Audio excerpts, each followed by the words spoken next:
Hindi pinili ni Leia ang kasal. Ipinataw yun sa kanya. 20 years old pa lang siya nang mabuntis habang nasa kolehiyo. Sa pamilya nila, hindi pwedeng manatili ang isang babae na may dinadalang bata, lalo na't walang asawa. Kahit pinaliwanag pa niya na kaya niyang makipag-co-parenting, sarado na ang isip ng mga nakakatanda. Ang lola niyang nagpasya para sa lahat. Bago pa man, halatang halata ang tiyan ni Leia. Ikinasal na siya kay Liam. Lumipas ang 4 na taon, nasa iisang bahay sila. May isang anak, pero walang init ang pagsasama. Para kay Leia, ang relasyon nila ay parang obligasyon na lang. Ang tanging matibay na dahilan ng pananatili niya ay ang bata. Si Liam ay may trabaho at negosyo, habang si Leia naman ay nananatili sa bahay. Ina, asawa, pero pakiramdam niya ay wala siyang sariling pagkatao. Madalas, sa katahimikan ng gabi, may isang ala-alang buwabalik sa isip niya. Ang unang lalaking minahal niya. Ang lalaking minsang naniwala siyang makakasama niya sa buhay. Ilang taon na siyang walang balita rito. Akala niya, tuluyan na itong nawala.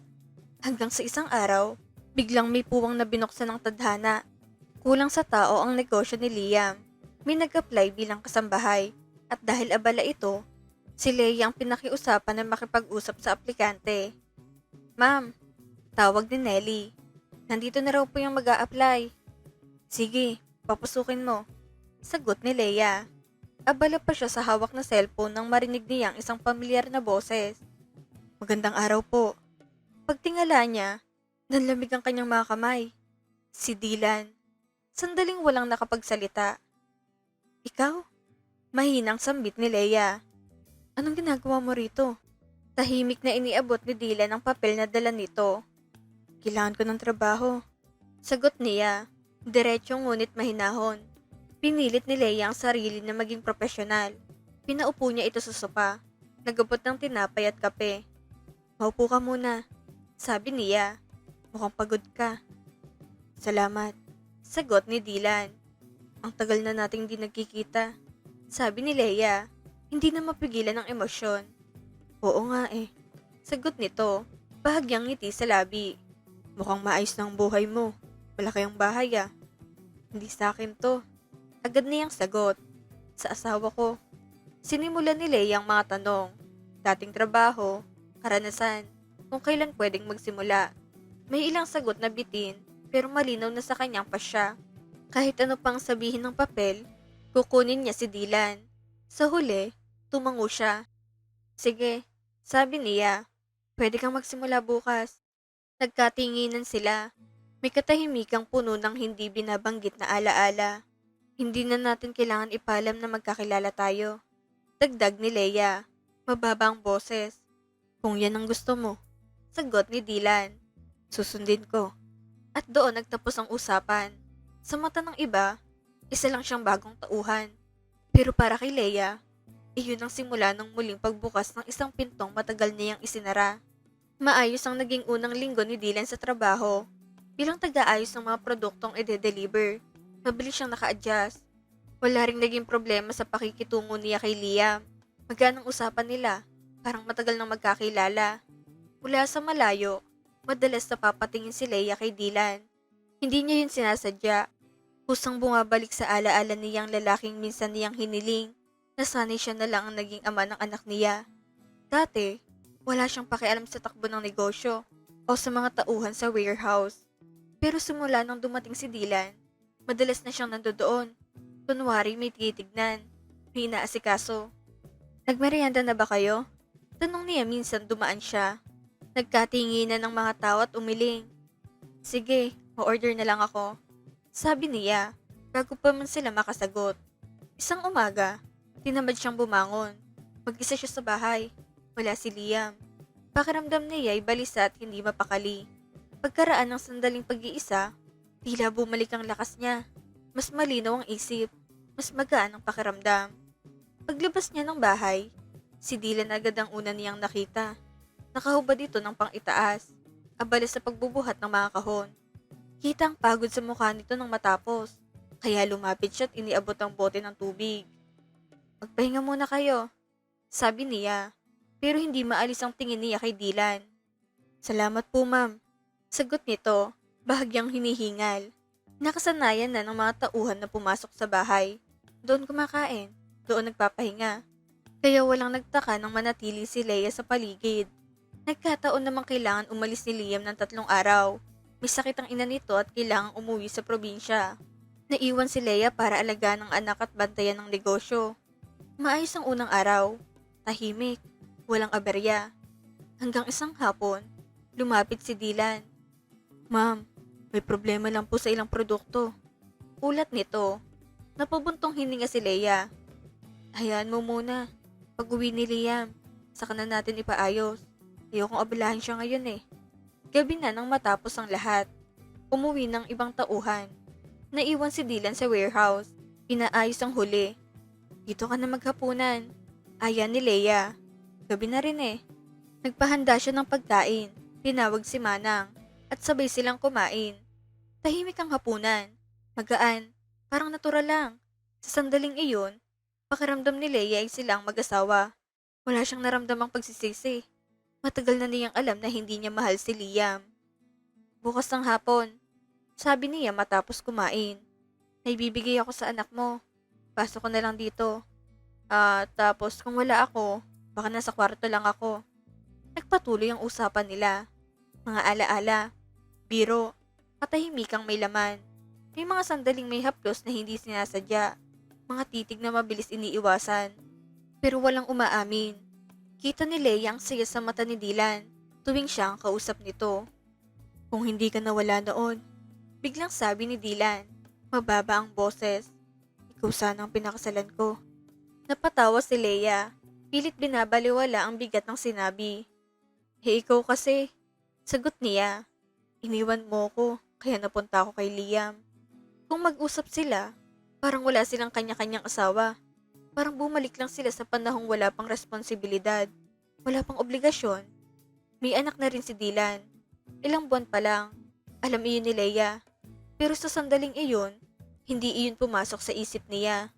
Sa gabing iyon, tanging ang dating sila lang ang malinaw sa alaala at ang kasalukuyang pilit nilang binabaliwala. Kinabukasan, bandang hapon, muling nakaramdam si Leia ng kakaibang init at pagkakabalisa. Naisip sana niyang magpalipas mag-isa, ngunit may kumatok sa pinto.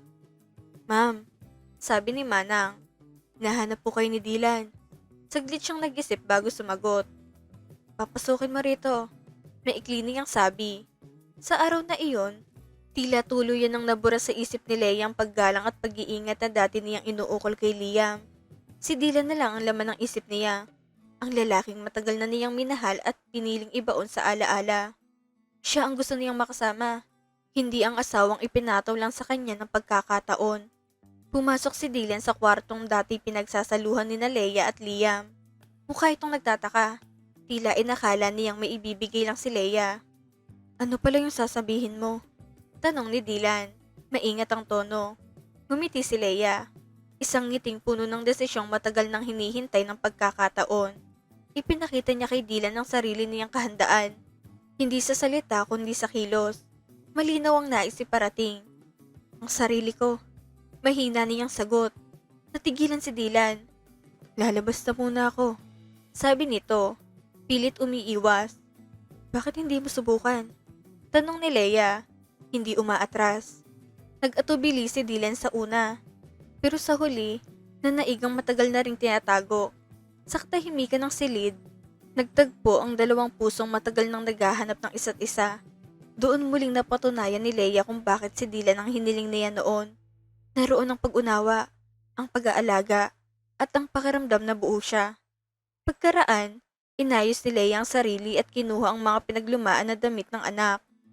Ito na muna, sabi niya. Baka magamit pa. Salamat, sagot ni Dylan. Hindi na kailangan bumili ng bago. Alam ni Leia na sinasadya ang lakas ng boses para marinig ni Manang. Mayroon pa rito. Dagdag niya, sabay tingin kay Dylan. Daan ka na lang ulit bukas ha. Sige, sagot nito. Ngumiti si Leia. Magaan ang pakaramdam niya ng gabing iyon. Payapa, kahit alam niyang komplikado ang lahat. Kinabukasan, matapos ang trabaho ni Dylan, nauwi na naman sila sa isang silid. Muling nagtagpo ang mga damdaming pilit nilang itinatanggi. May bala ka bang iwan ng asawa mo? May ingat na tanong ni Dylan. Saglit na napatingin si Leia sa anak na karga-karga niya. Anak nila ni Liam. Kung para sa'yo. Sagot niya. Oo. May nais sana siyang itanong pabalik. Ngunit may kumatok. Ma'am, sabi ni Manang. Nasa telepono po si Sir Liam. Agad lumabas si Leia.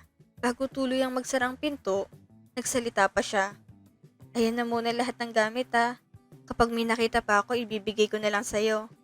Tumawag si Liam para sabihin ang balitang kinatatakutan. Wala na raw ang kanyang ina. Napuyo ko si Leia. Sa kabila ng lahat, nalungkot siya. Naging mabait din naman si Liam sa kanya. At ang balitang iyon ay nagpaalala sa kanya na may mga sakit na hindi kayang takasan ng sinuman. Tahimik niyang ibinaba ang telepono. Dalang bigat ng isang desisyong mas lalong naging mahirap. Hindi nag-aksaya ng oras si Leia. Agad niyang inayos ang mga gamit para sa biyahe papuntang Laguna. Habang nagsasara siya ng bag, napatingin siya kay Dylan, na tahimik lang na naghihintay sa may pinto. Hindi ako sanay magmaneho. Sabi niya, tila nagdadalawang isip pa. Pwede mo ba akong ihatid? Hindi na nagtanong si Dylan. Oo, sagot nito agad. Ako na. Pagkatapos mag-impake, bumiyahe silang dalawa. Sa loob ng sasakyan, magaan ang usapan, mga alaala, tawanan, mga kwentong matagal nang hindi nabibigkas. Kung titignan si Leia, walang bakas ng pagluluksa sa mukha niya. Aliwala siya, parang wala siyang pupuntahang lamay. Pagdating sa bahay sa Laguna, sinalubong agad sila ni Liam. Kumusta si baby? Unang tanong nito. Napansin ni Leia, hindi man lang siya kinumusta. Ang anak lang hinahanap. Sa sandaling iyon, lalo niyang naunawaan kung bakit mas madali para sa kanyang piliin si Dylan. Tumulong sila sa mga kailangang ayusin. Maya-maya, nilapitan siya ni Liam. May sakit ang anak ni ate, ubot sipon. Paliwanag nito, mas mabuti sigurong mag-hotel muna kayo. Para kay Leia, parang may ibinigay na pahintulot ang pagkakataon. Dahil si Dylan ang nagmamaneho, natural na kasama ito. 2 kwarto ang kinuha. Pero sa totoo, magkasama sila ni Dylan. Habang nagluluksa si Liam, si Leia naman ay nakahanap ng laya na matagal niyang hinahanap. Sa umaga lang siya umuwi sa bahay. Konti ang tao, tahimik ang paligid. Pagsapit ng gabi, si Liam pa mismo ang nagsabing bumalik siya sa hotel. At bawat pagkakataon, sinasagad nila ni Dylan ng oras. Alam nilang panandalian lang yun.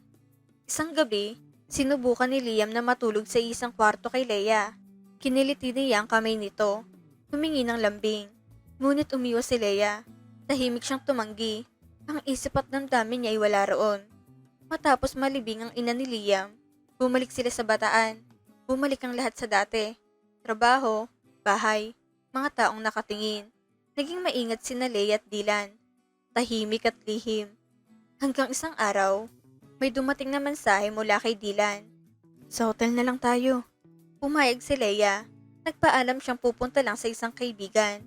Ngunit sa hotel sila nagtagpo. Pagkatapos, umuwi siya na parang walang nangyari. Maayos ang lahat. Kalmado ang muka. Pagpasok niya sa bahay, nakita niyang naghihintay si Liam sa sala. Hindi ito nakaupo ng nakasandal. Tuwid ang likod. Seryoso ang muka. Anong ginagawa ninyo ni Dylan sa hotel? Diretso nitong tanong. Napahinto si Leia. Anong ibig mong sabihin? Sagot niya. Kunwari walang alam. Sinundan kita. Malamig na sabi ni Liam. Sa halip na matakot, nagalit si Leia. Wala ka bang tiwala? Kailangan pa ba akong sundan? Sagot niya. Tila siya pa ang naagrabyado. Napatingin siya kay Manang na nakatayo sa may gilid. Doon nagsalita si Liam. Sinabi ni Manang. Dagdag nito na pinapapasok mo raw si Dylan sa kwarto natin. Nananatiling tahimik ang sala at sa katahimikang iyon, malinaw na. Alam na ni Liam na may mali. Paulit-ulit ang ginawa ni Leia. Palusot, iwas, at katahimikan. Kahit malinaw na may hinala na si Liam, hindi pa rin siya umaamin. Hanggang sa isang gabi, napuno ang lalaki. Hanggang kailan ka ba magsisinungaling? Sigaw ni Liam. Wala akong kasalanan. Pilit na sagot ni Leia. Kahit nanginginig na ang boses. Isang iglap lang lumipas, isang sampal. Tumama ang kamay ni Liam sa mukha niya. Nanlabo ang paningin niya at ramdam niya ang kirot sa gilid ng labi. Hindi na siya nagsalita. Tahimik siyang pumasok sa kwarto. Nag-impake ng gamit at kinuha ang anak. Wala nang paliwanag. Wala nang paalam. Umalis siya sa bahay dala ang baby at dumiretso sa isang hotel. Doon niya tinawagan si Dylan. Hindi nagtagal, dumating ito. Pagbukas niya ng pinto, humarap siya kay Dylan. Kita pa ang pasa sa labi niya. Ganito na lang, umiiyak niyang sabi. Magsama na lang tayo. Iwan na natin sila. Simulan na natin ulit. Tahimik si Dylan. Umiwas ng tingin. Umatras. Hindi ko kaya. Mabigat itong sagot. Hindi ko kayang iwan ang asawa at anak ko. Parang may biglang humatak pababa sa mundo ni Leia. Hindi siya nakapagsalita. Tumalikod si Dylan at tuluyang umalis. Iniwan siyang mag-isa sa silid na akala niya ay magiging simula ng bagong buhay. Akala niya roon na matatapos ang lahat. Nagkamali siya. Nagsampa ng kaso si Liam. Inilaban nito ang kustodiya ng anak. Sa mga ebidensyang lumabas at sa pag-amin ni Dylan, natalo si Leia. Kinuha sa kanya ang baby. Sa isang iglap, nawala ang lahat. Naiwan siyang mag-isa. Basta ng desisyong inakala niyang mapapasaya sa kanya. Ngunit panandalian lang palang lahat. Ang kapalit, panguhusga ng tao, pangungulila sa anak, at buhay na halos walang kasiguraduhan. Tinanggap siya ng mga magulang niya. Pero kasabay noon ang mga salitang mas masakit pa sa sampal. Ang boba mo! Sigaw ng ina. Sinayang mo ang buhay mo! Dagdag ng ama. Maayos na ang buhay mo kay Liam. Pinagpalit mo pa? Wala na siyang naisagot. Totoo ang lahat. Sa mga gabing mag-isa siya, doon lang niya naunawaan. Kaya pala dinala siya ng buhay kay Liam dahil siya ang handang manindigan. Siya ang pumili sa pamilya. Siya ang nanatili. Samantalang si Dylan, magaling lang pala sa simula. Huli ng lahat. Sana, mas pinili niyang anak. Sana, mas pinili niyang pamilya kaysa sa pansariling kasiyahan. Ngayon, ang natitira na lang sa kanya ay pagsisisi at ang pangalang ina na hindi na niya magawang gampanan. Nagmamahal, Leia.